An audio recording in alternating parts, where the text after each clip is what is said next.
Untuk meningkatkan pengetahuan terhadap uang rupiah di kalangan masyarakat, Kantor Perwakilan Bank Indonesia Provinsi Sumatera Selatan menggelar kegiatan sosialisasi edukasi cinta, bangga, dan paham uang rupiah. Kegiatan ini berlangsung di Ballroom Dezuri Hotel Palembang Sabtu pagi, yang dihadiri berbagai perwakilan kalangan masyarakat sebagai tamu undangan. Mulai dari lembaga pemerintahan, kantor perbankan, para karyawan baik negeri maupun swasta, pengusaha, wartawan, hingga mahasiswa dan kalangan masyarakat lainnya.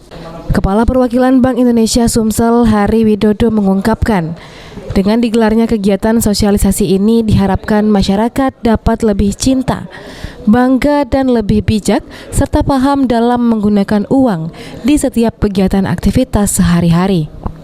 Dengan adanya kegiatan sosialisasi, mengenal lebih dalam bentuk serta ciri khas dari uang ini, secara tidak langsung juga dapat mengantisipasi jalur penyebaran uang palsu yang dapat merugikan masyarakat.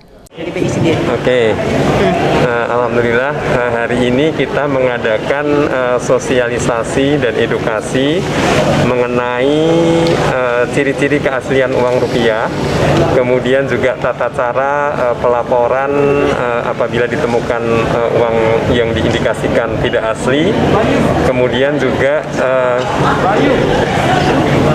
terkait gerakan cinta, bangga, dan paham rupiah. Ya, jadi ini diwakili oleh peserta yang merupakan representasi dari beberapa kelompok masyarakat. Ya, di sini ada dari perbankan, ada dari instansi pemerintah, ada juga dari komunitas mahasiswa, kemudian juga tentunya teman-teman media dan perbankan dan beberapa kelompok komunitas. Menjaga dan merawat fisik mata uang rupiah dinilai sangat penting, sebab rupiah merupakan salah satu simbol kedaulatan negara Indonesia. Selain itu, kegiatan sosialisasi yang diadakan pihak Bank Indonesia Sumsel ini dinilai sangatlah bermanfaat bagi seluruh kalangan masyarakat.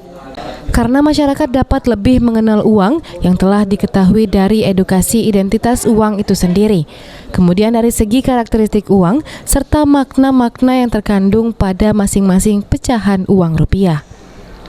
Okta Alfarisi, PAL TV. Kita kerjasama yang baik, Pak ya? Iya, harus. Jadi kenapa